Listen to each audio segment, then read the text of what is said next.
Everybody, Shallis. I'm actually here at one today. It is what, the 28th? Yes, 20 December. 20 December. It's the Monday after the holiday. I came into the office thinking, okay, I'm gonna get some work done. I'll be here by myself. Probably gonna have a lot going on.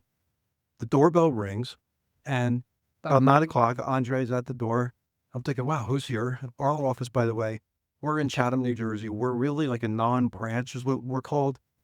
We don't have an actual bank with a teller, but we do stuff for our customers at our office. If we can, we'll recommend them go to one of our other branches or whatever we're going to do.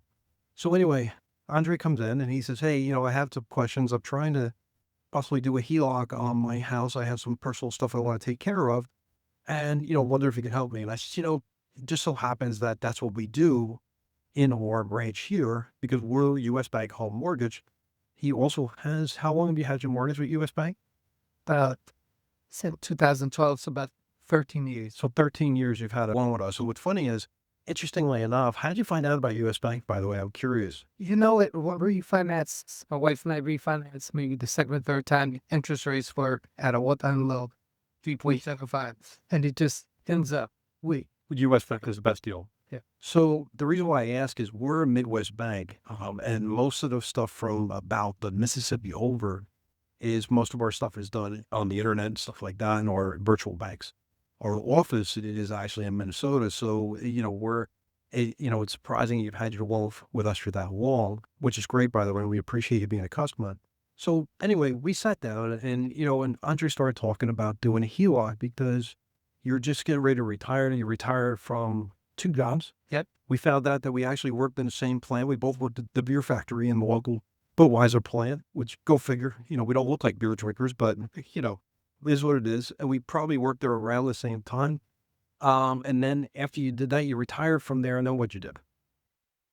retired from Anheuser-Busch. She ended up at Mondelez or The Mondelez, right? Nabisco. yeah, Nabisco. Make the cookies. It's the key. Right. The cookie company. Cookie company. Shortly after that, just to rest for I'm a delivery pharmacy driver. Right. So now he works as pharmacy driver. You're semi-retired, right? And he, when he said, hey, listen, it's beginning of the year. I wanted to get my stuff together and try to get my arms around this. And and hopefully you can appreciate, I'm going to explain this. We talked about this. It's now 11 o'clock, 11:20. We started the conversation at 9 o'clock. We sat down and I said, hey, maybe I'm going to be able to give you a Christmas miracle. And you said, all right, well, I've heard that before, right? Yeah. And we basically took his situation. We took what he has on his present home. You invested well. You bought that home for 400 and how much? 95. 495,000. How many years ago? 2007. 2007. So call that, what is that, 15 years later, or I'm sorry, 18 years. 18 years later, that house is now worth about 850,000 or more. You're just like the average American, by the way. In the United States, the numbers recently were put out that the average American after COVID had $274,000 in equity in their house. Textbook, you have about 350. Yeah. Right? The average American also has about $95,000 in debt, except that the $95,000 in debt, and we talked about this, there's good debt and there's bad debt. That $95,000 is in personal liabilities between personal loans, credit cards, and a car and some other stuff. And the average interest rate we figured out is about 18 or 19%. And how much was the tax benefit that we get when we pay that money back? Big zero, right? Yeah. And we also figured out that it's basically treading water. And the joke was, I said, you're the typical American word. And I said it, and he was like, just started laughing.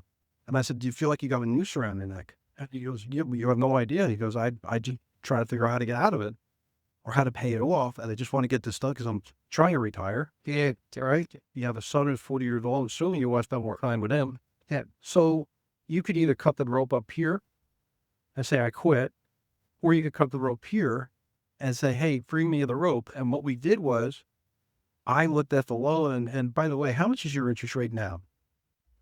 for like 3.75 3.75. for a 30-year fixed rate mortgage. And the loan we're going to do is going to be 6.375. Yeah. So it's almost double. So you would think in your head, oh my God, why would I do that? That's crazy. I'm just paying my credit cards. Except that when we did the math, how much do we pay on our mortgage now?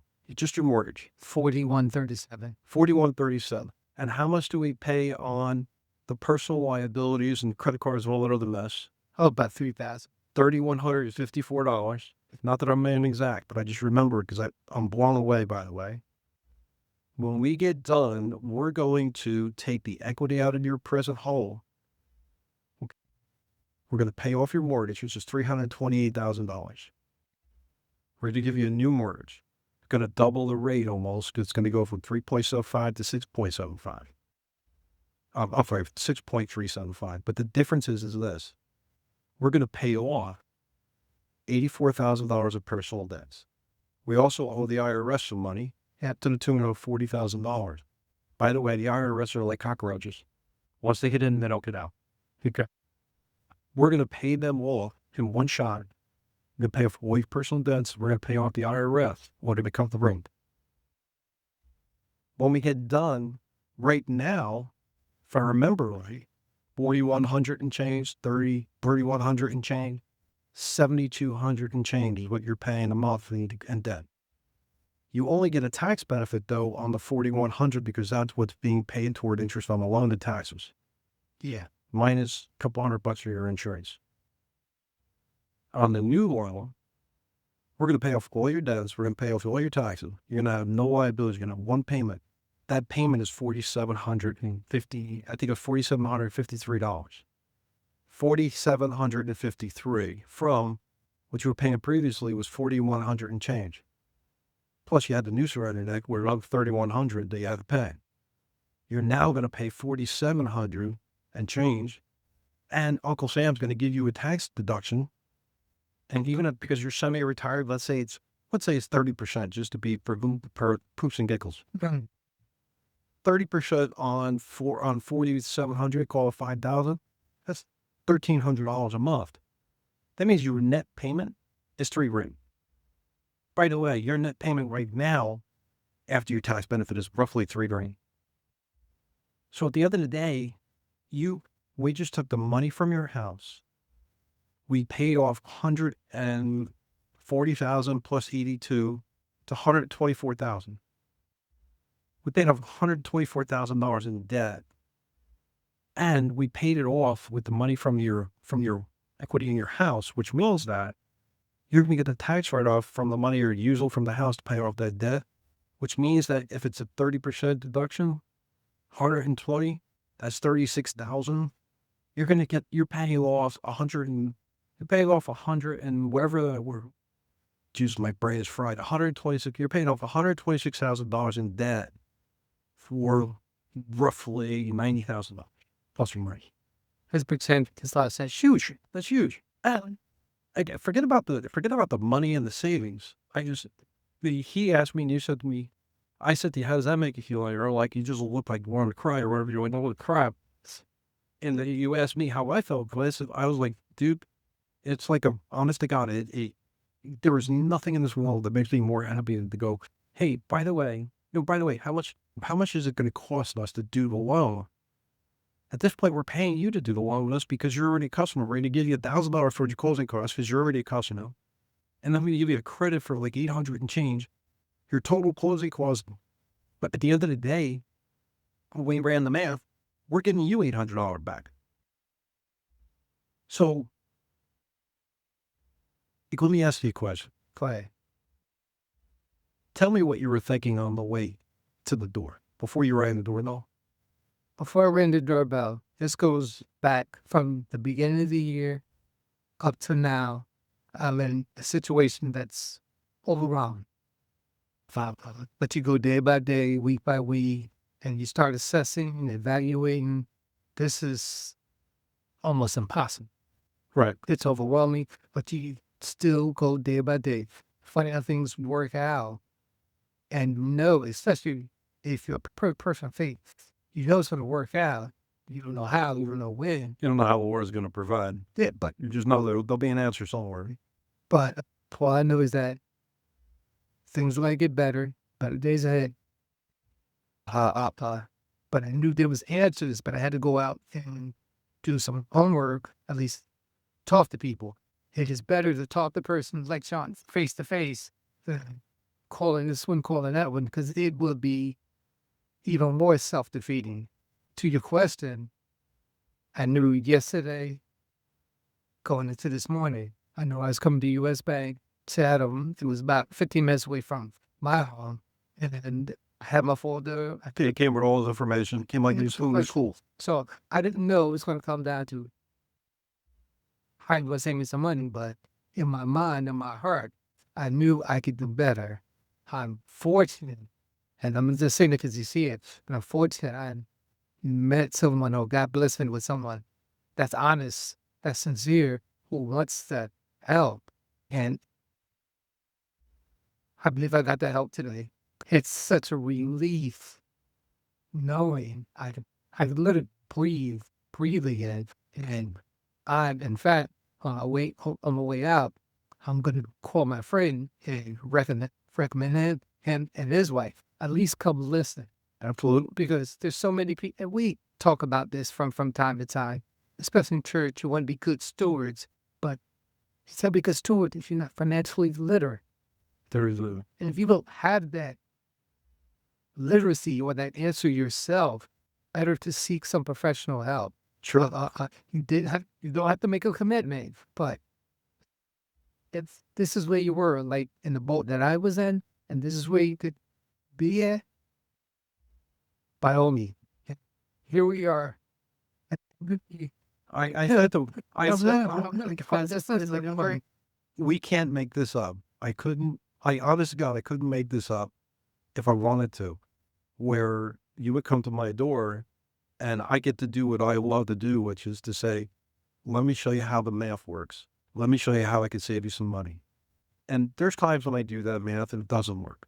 There's just, I can only say, hey, we'll be here for you, stay the course.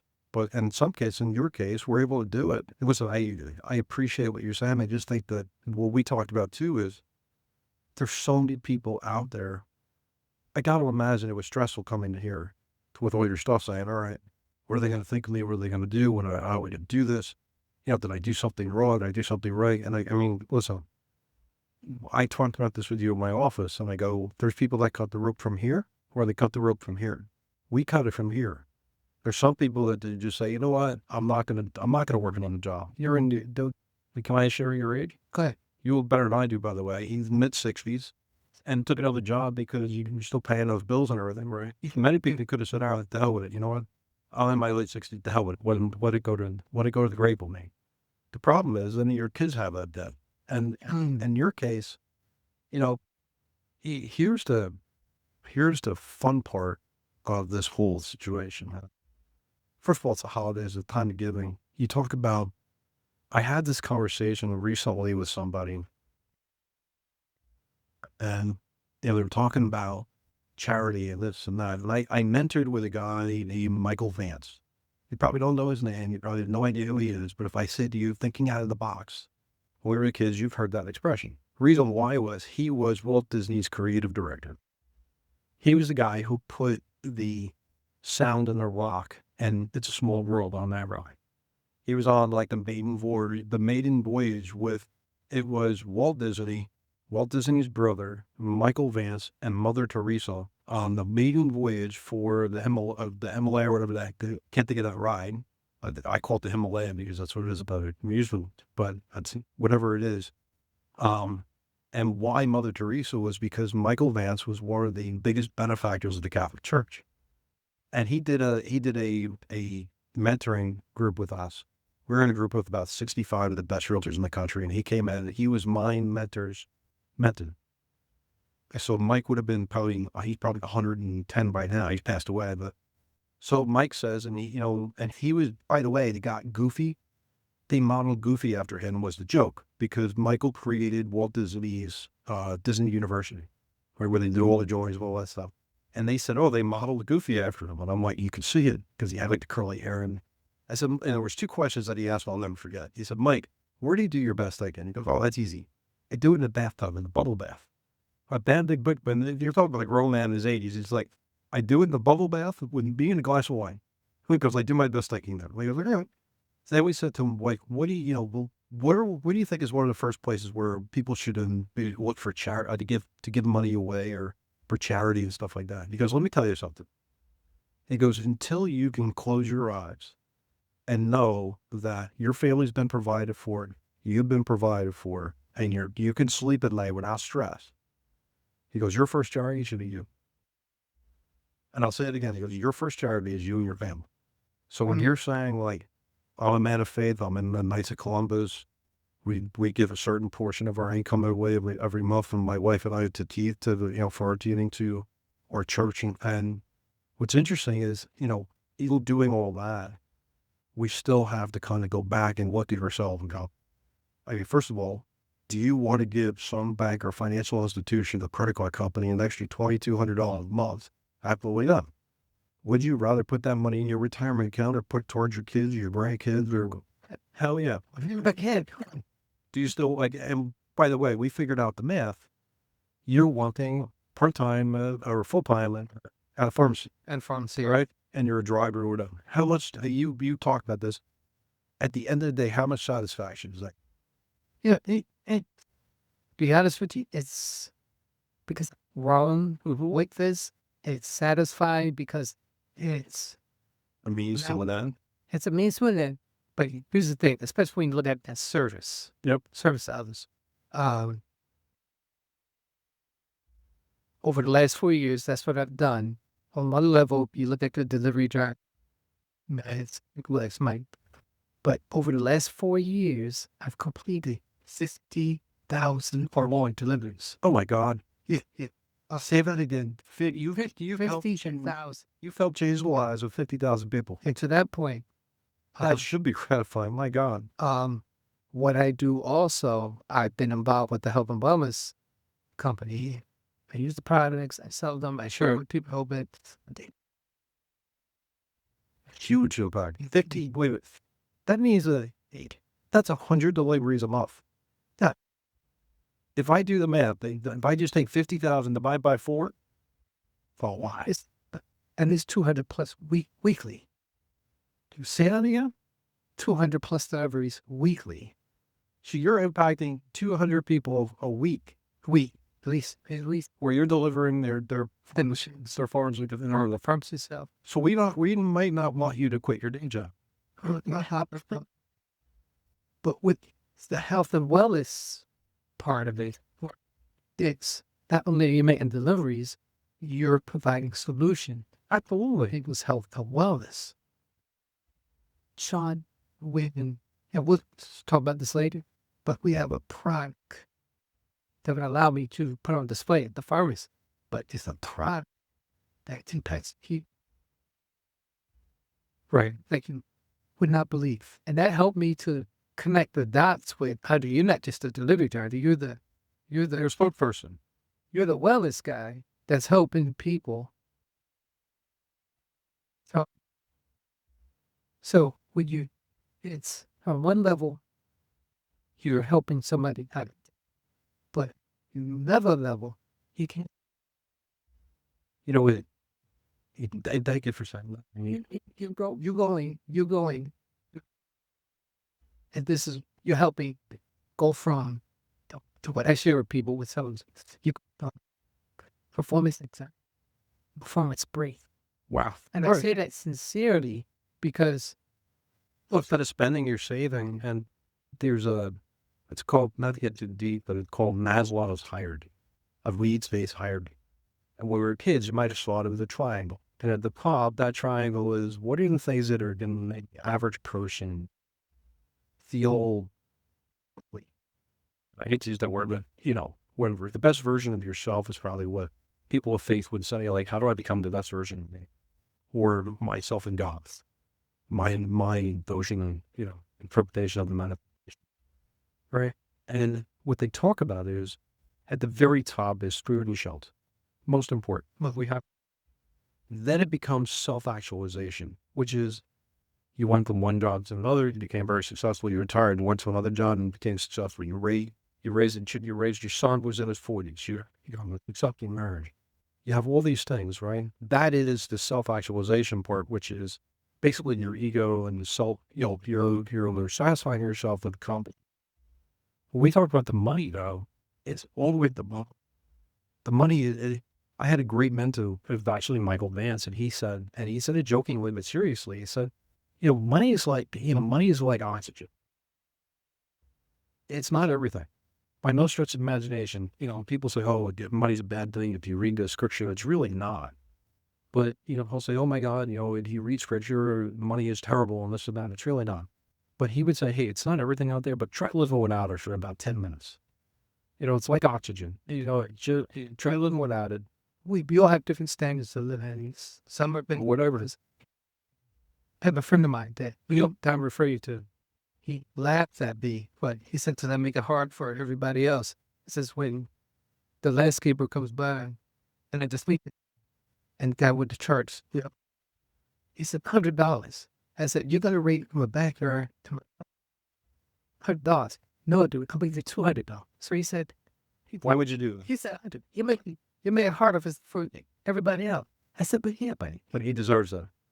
You have the conscience that says that man deserves it. People came by, turn the snow thing right there. I'm out there. I don't want to shovel too hard. Listen. But can I help you? You would need help with children. I said, yeah. I said, great. All right. They helped me. All right, I'm going to house and then I'll come back pay. They were so grateful. He said, I learned so early on not to remember to work for class part. You have to remember to work in class first. You don't know how much this cuts my. Listen, I just thought Is that to be able to help somebody? it's money because I just, I will scream from the rooftops about this conversation. I've done videos on social media and I'll put the results. But it's, when I read we got you're in here, fireman. You swam for a mile. You rode a bike for 50 plus miles, and you ran for 13. What do you remember? Who come the crossing the finish line? I go, has been exhausted. I go, but what's interesting is I remember the entire journey, and I remember getting out of the water and being like, oh my God, I did pretty well. Get off the bike, I was like, wow, that really was painful. Where the rope, rolling hills was crazy. It was like this. And, but what's interesting is I feel like I'm going to get involved with somebody from anywhere between 30 days to 90, 120, maybe a year when I first meet them. And after I meet you, you haven't figured this out. I follow up you like green on a pickle every 90 days. Hey, Andre, how you doing? How's your family? How's your wife? How's your grandsons? All right, your granddaughters. By the way, your mortgage is X. We can either save some money, stay the course, or you're fine. Just stay where you are. And by the way, I'll follow up you 90 days. That's like just, once you're in my ecosystem, I'll let you go. There's four other things. I didn't say this jokingly. I said this to you. I'm not going anywhere. My kids still got to go to college. I'd be like, I'm not retiring anytime soon, even if I wanted to. But the piece of that is, though, is won't remember crossing the finish line, but you'll remember going up the hill at mile 20. You'll remember retiring, and all of a sudden, you'll remember this conversation. And I say to people all the time, when I post the results of, hey, this happened today, and here's the story, this is a Christmas miracle. There is no question in my mind. And that was the first thing you said. There was no question in my mind that this was a Christmas miracle. Like somebody, I believe that there is nothing happens by accident. I believe that we are creatures of faith and energy and all that stuff. I believe in that kind of wacko stuff, but for me, it's not a wacko thing. It's real.